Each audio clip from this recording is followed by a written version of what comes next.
tal amigos? Muy buenas tardes. Esto es tu noticiero de Radio Fusión TV, la televisión de Cuautitlán, con Leonardo Hernández Patricio.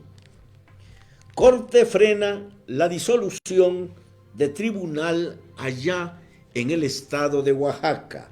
Admite controversia de los magistrados a los que se pretende renovar.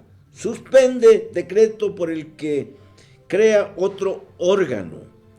Lamenta ONU falta de apoyo castrense en el caso de Ayotzinapa.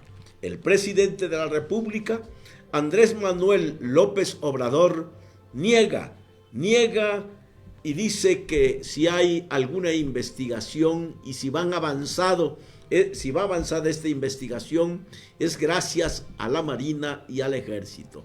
La verdad es que el Ejército sabe mucho. Todos estamos conscientes que la desaparición de los estudiantes fue algo premeditado, algo que se les fue de la mano y que definitivamente no quieren por ningún motivo el gobierno descubrir quiénes fueron. Pero sí está involucrado el Ejército y sí está involucrada la Gendarmería Nacional. Detiene el INE la compra millonaria de computadoras. Detectan posibles anomalías en el proceso de licitación con techo de hasta 500 millones de pesos. Así están las cosas, así está sucediendo y así va a seguir sucediendo mientras pues no se termine la corrupción en nuestro país. Aunque el presidente de la República diga que ya no hay corrupción en México, que esto es algo del pasado, sigue existiendo esa corrupción que día con día sigue afectando a miles, a millones de mexicanos, que la verdad es como el huachicol. Se habla que ya no hay huachicol en México y es cuando más pérdidas tiene Pemex por el gran incremento que ha existido el huachicol. Ahora lo encubre la Gendarmería Nacional, ahora lo encubre el Ejército, ahora lo encubre la Marina. Y yo creo que todos saben en dónde y quiénes trafican y además quiénes compran el huachicol, como le llaman comúnmente. Pero la verdad es un robo que le hacen a la nación. Frena el INE la compra millonaria tras descubrir irregularidades. Investigan a funcionarios encargados durante 10 años de infinidad de compras. Integrantes de la Junta General Ejecutiva del Instituto Nacional Electoral condenaron detener una compra millonaria de equipos de cómputo y periféricos al detectar presuntas inconsistencias. Pues esto sucede y por ello es que quieren y no quieren que siga existiendo el INAI. ¿Por qué? Porque nadie quiere transparentar lo que es su obligación. El pueblo de México está en el derecho de saber en qué se están gastando su dinero. Recuerden ustedes que ningún gobierno municipal, estatal o federal produce, no son empresas productivas. Ellos únicamente lo que hacen es administrar nuestros impuestos.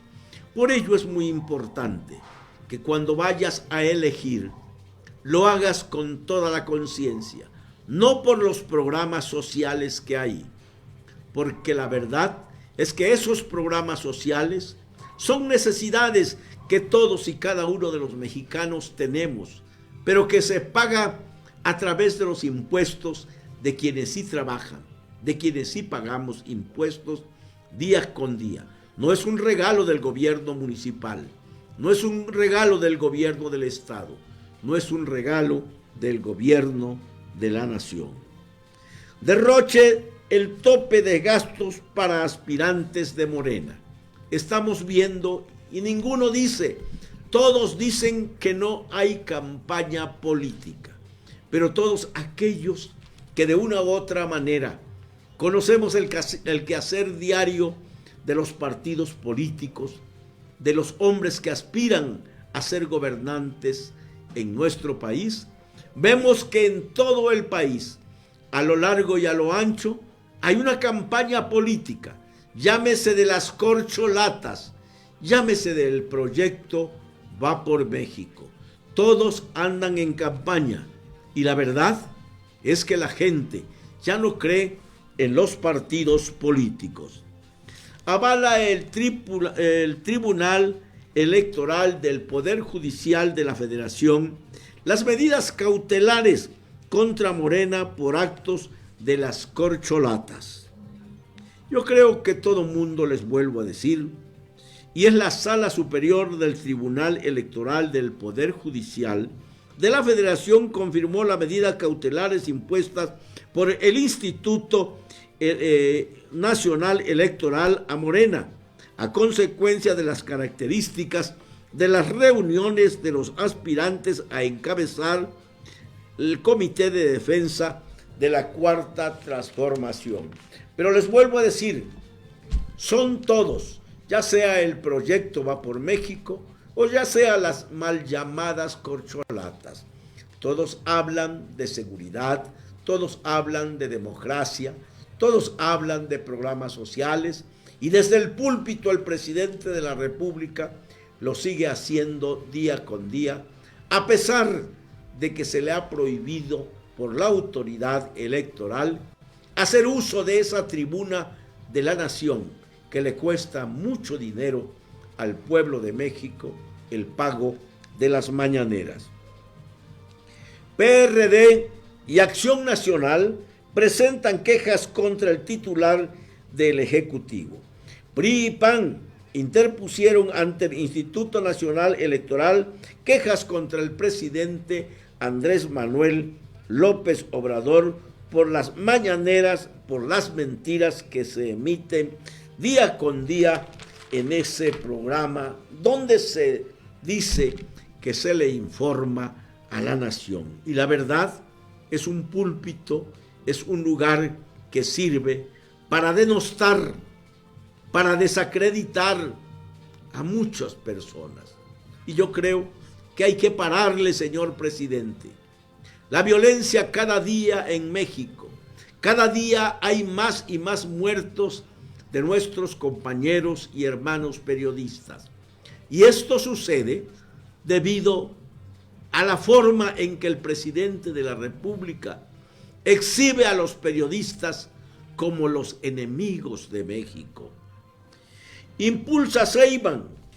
Claudia Sheinbaum impulsa la reivindicación de los pueblos originarios. Nunca ha habido una verdadera reivindicación de los pueblos originarios de nuestra nación. Al contrario, cada día están más olvidados.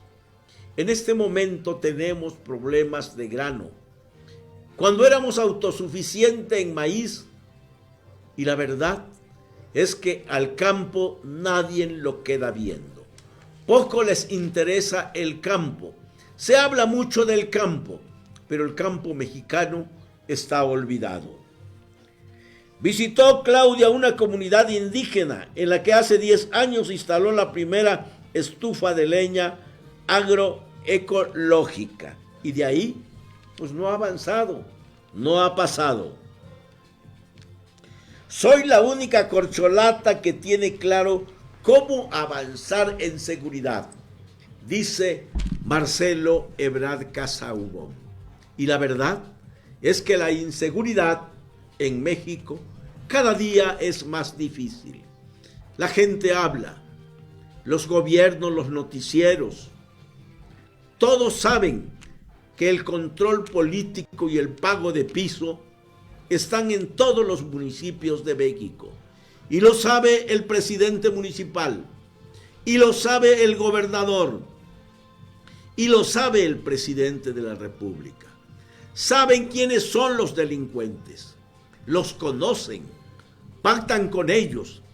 Por ello, la población ha empezado a pactar con la delincuencia, porque la delincuencia sí le está cumpliendo a la población al respetar sus vidas y al darles un poco de tranquilidad.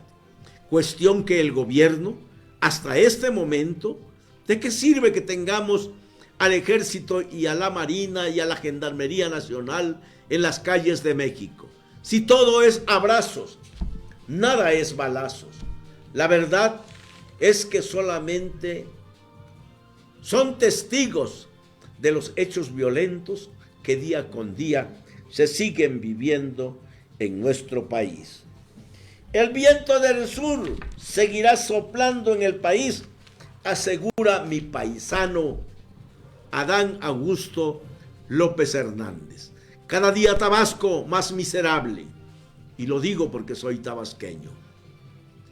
Cada día en el sur se siguen viendo las atrocidades que se están viendo allá en Chiapas.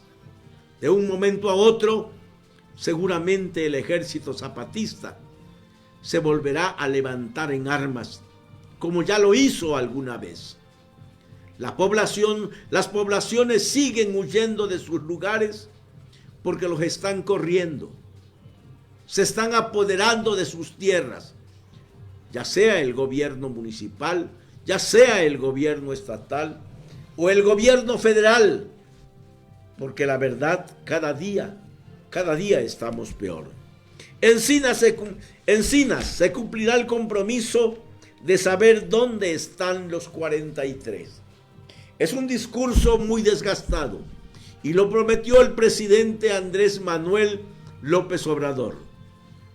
Ha cumplido 5 años en el poder. Ya es el último año y seguramente en este año electoral que se avecina habrán de decir otra mentira para que la gente vote a favor o en contra de ellos. Asegura que el gobierno atenderá los 30 recomendaciones que le hacen el gobierno federal del 6º informe del Grupo Interdisciplinario de Expertos Independientes, por lo que seguirán investigando la desaparición de los 43 normalistas. Yo creo que ellos lo saben qué es lo que pasó, pero a lo mejor es una carta que tienen guardada para volver a embobar a los electores. Exigen padres datos en poder de Fuerzas Armadas. Nunca lo vamos a saber. Tal parece que las Fuerzas Armadas son las que mandan en el país. No es el presidente de la República.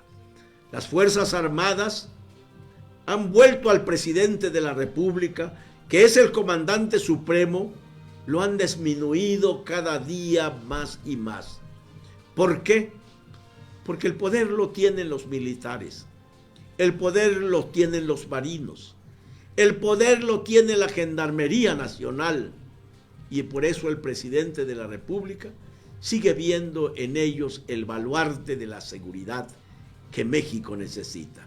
Pero la verdad es otra. La verdad la vivimos día con día los ciudadanos común y corriente, los ciudadanos de a pie, que cada día sufrimos que nos asalten, que nos roben, que violen y maten mujeres.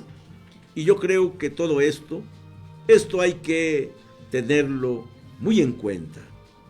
Se habla de que los cárteles de Sinaloa y Jalisco tienen 44,000 elementos, todo un ejército. Pero no es en México, es en todas partes del mundo. Fíjense ustedes, ¿de dónde sacan esta información que pueda decir que tienen 44,000 elementos los cárteles? Quiere decir que sí saben cuántos son.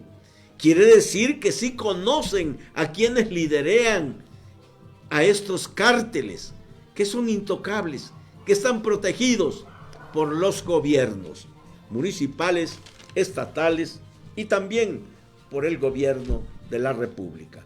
Alguna vez el presidente de la República decía que no hay presidente de la República que no sepa qué es lo que está pasando, de todas las cosas que pasan en México. Y eso Eso es muy cierto, porque el presidente sabe en dónde están y por dónde combatir a los cárteles, pero no lo hace. Ojalá que los cárteles pues nos brinden protección, que no se metan con los ciudadanos. Los grupos, la verdad, prefieren pactar con los delincuentes que pactar con las autoridades. Pero en fin, así es esto. Recomienda Ken Salazar, el embajador de los Estados Unidos en México, un mayor esfuerzo de Estados Unidos contra el tráfico ilícito de armas. Estados Unidos pues es la nación que vive del armamento. Es la nación que, pues si hay guerras, revoluciones, o llámense como se llamen, si a alguien le conviene, es a Estados Unidos. ¿Por qué? Porque ellos viven del armamento que día con día siguen haciendo en su territorio. México, Estados Unidos y Canadá ampliarán las acciones contra el tráfico de fentanilo. Yo no lo creo. No lo creo porque volvemos a lo mismo. Aquí en México se sabe que hay lugares donde se fabrica el fentanilo. Desafortunadamente son lugares muy primitivos, muy rústicos, y los que sufren las consecuencias pues son los que los consumen. Pero pues quien consume una droga es por su voluntad, es porque quiere morirse, es porque quiere sentirse más fuerte, es porque lo quiere hacer. La Marina entregará al Congreso informe de operativos anticrimen. Bueno, mejor ya no hablemos de eso. Hablemos que Estados Unidos ha repatriado a 4,000 migrantes luego del fin del título 42. Es la primera vez que el gobierno de México permite el envío de ciudadanos de terceras naciones a nuestras fronteras. Completamente, los gobiernos municipales y estatales de nuestras fronteras están obligados por un trato que hicieron los gobiernos a recibir a todos aquellos que son ilegales y que son exportados, importados de los Estados Unidos. Y la importación pues nos las mandan acá del sur de nuestra república, del sureste, donde siguen cada día miles y miles llegando a Chiapas, a Tabasco, tratando de cruzar. Pues ya los ríos casi están secos, ya no lo hacen ni siquiera en llanta, ya lo hacen caminando. Miles y miles de extranjeros continúan entrando por el sur del país. Eso dice el Instituto Nacional de Migración. Es algo serio, es algo cierto, es algo con lo que no se puede seguir engañando a la gente. Como siempre, ANLO se mete en lo que no le importa. Pero que no se metan con su gobierno, porque ahí sí hay intromisión, pero no hay intromisión cuando él dice que sería factible, sería importante, y por eso insta a democratizar la Universidad Nacional Autónoma de México. Nuestra Casa Magna, la institución más importante de América Latina, es democrática. Y si esa autonomía con la que goza no le debe de permitir ni siquiera al gobierno, al presidente de la República, que tenga alguna intromisión, ni siquiera de palabra. Yo creo que ahí tenemos que respetar, ahí tenemos que seguir guardando la autonomía, porque imagínense ustedes la universidad en manos del gobierno o en manos de la iniciativa privada. Yo creo que la universidad está bien y no hay que hacerle nada. Al que hay que democratizar es al gobierno de la República. A ese sí lo tenemos que democratizar, porque es un presidente que eligieron los mexicanos. No es el líder de un partido político. Hemos visto cómo antes de llegar a la presidencia de la República, López Obrador condenaba a los gobiernos que tenían intromisión en las elecciones. Él se comprometió a respetar y ahorita tal parece que es el jefe del partido de Morena y no el presidente de los mexicanos. Necesitamos en el gobierno a un estadista, a un hombre que vaya a cumplir su mandato y que tiene que dejar en manos de los partidos políticos la democracia y la elección, como lo hizo Peña Nieto, porque gracias a ello él llegó a ser presidente de la República. Exige la CENTE basificar a los profesores interinos. En muchas partes, en muchos estados de la República Mexicana, sigue habiendo maestros sin basificación y desde luego sin un salario que les pague el gobierno estatal o el gobierno federal a través de las diferentes instituciones de educación. Los maestros que no tienen basificación, pues no gozan del salario de aquellos que tienen las bases, de aquellos que tienen sus plazas. Eso debe de desaparecer, pero la verdad es que pues seguimos en el siglo XIX o a los principios del siglo XX. No estamos viviendo en el siglo XXI que nos tocó y que nos ha tocado vivir. Muchos que tenemos la suerte de haber vivido parte del siglo pasado, nos damos cuenta que vamos de reversa. Una supervisora y 12 obispos en lista de encubridores de pederastía clerical. Las organizaciones ESPES, Viva y BIOS exigieron al Vaticano pesquisas transparentes. Bueno, pues los señores sacerdotes, cuando se les acusa, pues los cambian de su parroquia, los mandan a otro estado, los mandan a otro país y aquí no ha pasado nada. Es importante que los mercenarios, que los industriales de las religiones, pues lleven esa moral que algún día practicaron en el pasado. Yo creo, queridos amigos, que esto es lo que tenemos día con día que platicar. Pega a ingresos, fortaleza del peso, hueco de 190 mil millones de pesos. Tal parece que la caída del dólar, lejos de fortalecer al peso en México, le perjudica. Y yo creo que es algo que tenemos que ir viendo día con día, porque yo se los decía alguna vez, quienes enviaban 7,000 pesos cada mes a sus familias trabajando en el extranjero, pues ahora envían 4,000, 5,000 pesos, porque a eso se ha reducido al bajar el dólar ante el peso mexicano.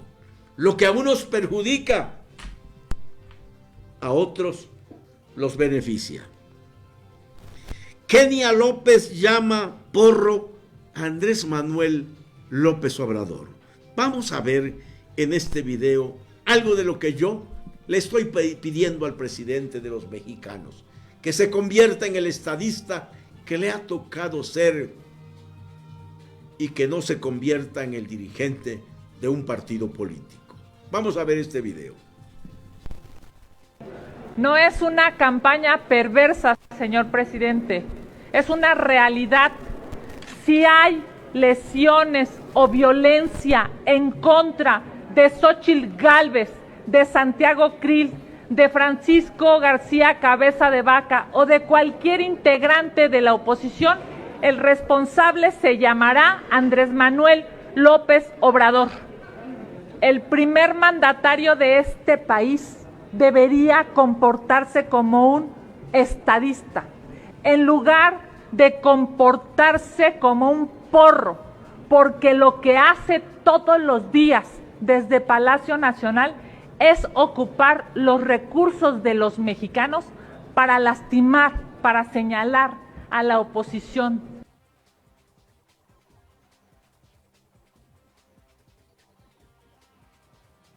Empezamos a vivir, dice la ciencia, dicen los científicos, una época antropoceno. Bueno, es algo que vamos a empezar a vivir, que estamos viviendo y que Nacho Lozano nos los explica. Vamos a ver este video. ¿Usted creyó que esto se iba a ver solo en las películas y que en un noticiero no iba a haber información como la que le voy a presentar? Pues ha llegado ese momento, porque científicos en el planeta consideran que ya inició la era del antropoceno, lo han confirmado, en realidad lo plantearon desde la mitad del siglo pasado, por ahí de los años 1950 y 54. ¿Qué es esto del llamado antropoceno? Son términos griegos: antropos, humanos, y kainos, nuevo. Una época que comenzó con la evidencia de que el mundo ha recibido el impacto de la arrogancia del ser humano, que se ha visto reflejada en el cambio climático, la pérdida de especies y la contaminación, el impacto de la quema de combustibles fósiles, de la detonación de armas nucleares y el vertido de fertilizantes y plásticos en la tierra y en las vías fluviales. Es una etapa en la vida del planeta en la que la actividad humana ha impactado ya severamente al medio ambiente, a sus ecosistemas y a los procesos geológicos. Ojo, algunos expertos coinciden en esto que le decía, que comenzó por ahí de 1950 y 54 del siglo pasado, coincidiendo con el comienzo de la revolución industrial y el aumento significativo de la población mundial. Ayer se rompió un récord en el mar Mediterráneo. Temperaturas que alcanzaron los 28.71 grados. Esto no había ocurrido nunca en el planeta. Lo confirmó el Instituto de Ciencias del Mar de Barcelona, en España. Este récord se registró en 2003 con 28.25, pero fue roto ayer con esta nueva temperatura que le estoy confirmando. Expertos sobre el cambio climático de la ONU han clasificado a la región mediterránea como un punto caliente, consecuencia del calentamiento global.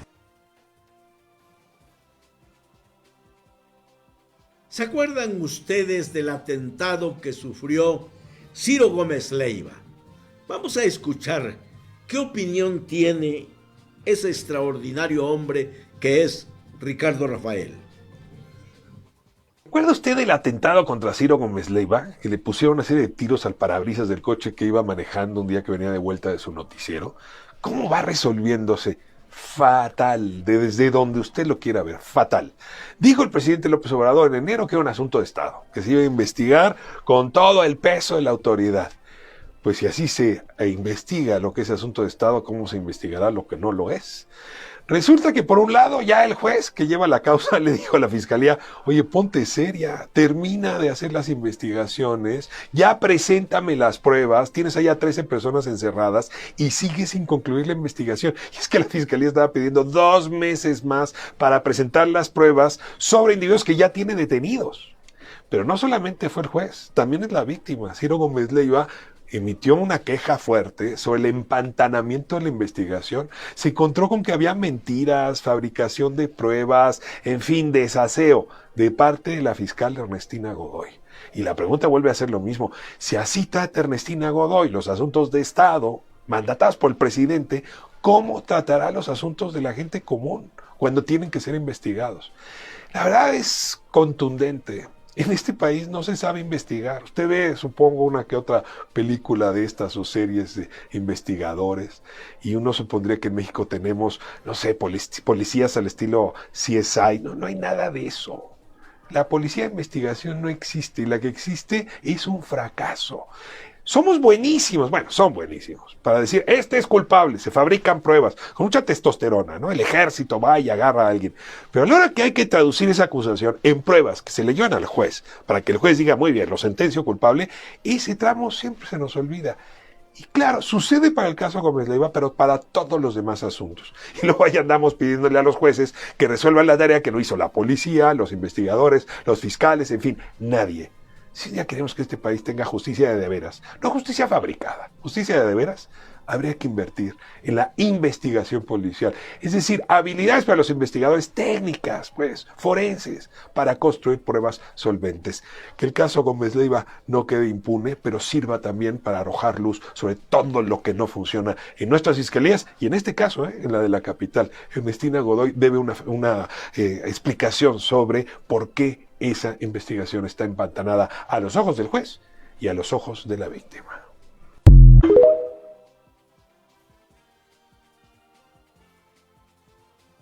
Y estamos llegando al final de este noticiero. Radio Fusión TV, la televisión de Cuautitlán, en el corazón del Valle de México, lugar de la quinta aparición de María de Guadalupe. A todos ustedes, muchas gracias por estar con nosotros conectados. Nos encuentran por Facebook Live a través de Radio Fusión TV, la televisión de Cuautitlán. En YouTube por Radio Fusión TV, la televisión de Cuautitlán. Quiero dejarles esta entrevista que hace nuestro amigo el día de hoy. Nuestro amigo comunicador Ciro Gómez Leiva, a Graco Ramírez, exgobernador allá del estado de Morelos. Con esto los dejo. Que pasen ustedes muy buenas tardes.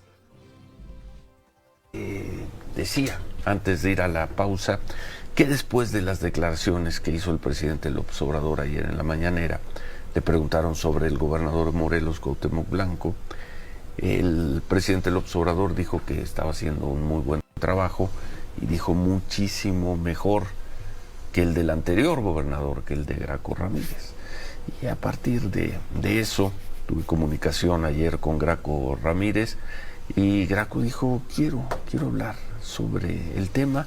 Y bueno, te estábamos escuchando en Cira Pausa, Graco, haciendo una crítica sobre la gestión de Cuauhtémoc Blanco. Sí, y además decirte que en el caso particular del presidente López Obrador, como tú sabes, Ciro, yo tuve la oportunidad lo conozco desde antes de 88, y la oportunidad de invitarle al PRD. La condición que puso el presidente, en aquel entonces el candidato presidencial, recién pasada la elección de 88, Cuauhtémoc Cárdenas, fue que renunciara al PRI, porque él seguía siendo miembro del PRI. Sí. No fue miembro de la corriente democrática, y le costó trabajo, y yo finalmente ahora con el tiempo me percato que nunca dejó de ser miembro del PRI, de ese PRI de los 70s, que ahora vemos como un PRI regresivo. Pero ese trabajo te tocó a ti. A mí, yo como... Desde el Frente Democrático Nacional. Desde el PRD, desde que fundamos el PRD en 89, y antes en el Frente Democrático, sí, pero sobre todo en el PRD.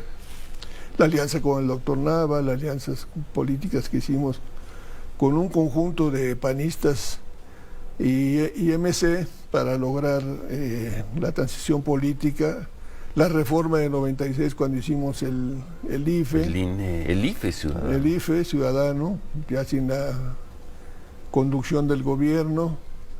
Y las reformas electorales que me tocaron, la reforma energética de 2008, y yo desde 2006 ya no estaba cerca de López Obrador, y en 2012 le gané internamente la candidatura y saqué más votos el día de elección que el propio López Obrador. Él no quería que yo fuera candidato a gobernador, y le gané a su candidato en aquel entonces, Rabindranath Pérez Salazar, que después lo sacrificó para meter a Cuauhtémoc Blanco, porque el que merecía ser candidato era Rabín en ese momento de Morena. Lo cierto es que hoy está Cuauhtémoc Blanco en el gobierno, bueno, ya va para su 5º año en el gobierno de Morelos. El próximo año hay elecciones de gobernador y los indicadores no son buenos sobre la gestión de Cuauhtémoc Blanco. La información que llega, sobre todo en términos de seguridad sobre Morelos, no es buena. Y como decías tú, las encuestas de aprobación, esas en donde sale tan alto el presidente López Obrador, tampoco son buenas para Cuauhtémoc Blanco. Sin embargo, el presidente insiste en que está haciendo una buena gestión. Muchísimo mejor que la tuya, Graco. Pues no, porque... Eso dijo ayer. Bueno, porque yo nada más te puedo decir que Morelos creció al 4.2% como nunca, que hicimos la siglo XXI, la autopista La Pera-Tepoztlán que acabó inaugurando el presidente López Obrador, la termoeléctrica de Huesca que hoy permite tener autosuficiencia energética a esa zona del país y en particular a Morelos. La beca salario que entregamos, ¿te acuerdas que te platiqué de un programa de becas para prevenir y bajar la deserción y prevenir que los muchachos se fueran de alcoholes o a la actividad delictiva? 280,000 estudiantes con beca salario. Las empresas de las mujeres, más jefas de familia, que tuvieron mucho éxito en la reconstrucción del tejido social. El modelo de policía, muy debatible siempre, de mando único. Hoy no hay policías en México, se ha abandonado la política de formación policial por un modelo de Guardia Nacional que no corresponde a la realidad. Y hoy que vemos un México más violento, un Morelos más violento, tenemos territorios completos donde ya la delincuencia decide a quién le pagas, cómo les pagas, quién vive y quién no vive. Es decir, estamos ante una situación terrible. No sé cómo López Obrador puede decir que si Cuauhtémoc es un mejor gobernador, yo diría que Andrés Manuel ha sido el peor presidente que hemos tenido en la época de la transición política en México, que además él es presidente gracias a los esfuerzos que hicimos desde el PRD, el PAN y el PRI, en los acuerdos políticos que fuimos construyendo, Ciro, para poder Pero hacer... ustedes son parte de la mafia del poder, tú eres parte de la mafia del poder. Pues eso dice todos los días. Bueno, él lo usa como una figura retórica para poder encubrir hoy su tragedia, porque hoy no ha tocado a ninguno de los que ella acusaba de la mafia del poder, a ninguno los ha tocado. Les ha ido mejor a los grandes empresarios en México que como nunca. Lo que a él le gusta es decidir, lo que a él le gusta a él es que con él se acuerden las cosas. Y maneja la economía como si fuera la tienda en la que aprendió algo de economía con su papá cuando te ayudaba a la tienda en su padre allá en Nacajuca. No son malos los números de la economía, ¿eh? No, ni estamos cerca de un desastre. No, tampoco estoy hablando de eso. Estoy hablando de cómo sí, en finanzas públicas sí tenemos un problema muy grave, porque esa falta de mantenimiento a muchos inmuebles públicos, esas tragedias del elevador o estas tragedias que están, la falta de medicamentos, todo esto que hemos observado se debe a una obsesión de hacer las obras y meter todos los recursos a las obras que él quiere hacer, a como dé lugar, sin medir consecuencias, con esa frase tan autoritaria de que me canso ganso. Pues ¿cómo que me canso ganso? Pues un presidente no puede mostrar un capricho, una decisión, una voluntad, si no se concentra en el acuerdo político, si no logra construir el ámbito necesario para que las cosas prosperen. Pues yo también tuve la experiencia, no a nivel del federal, pero sí en local, de tratar de construir las políticas públicas en consensos y en acuerdos políticos.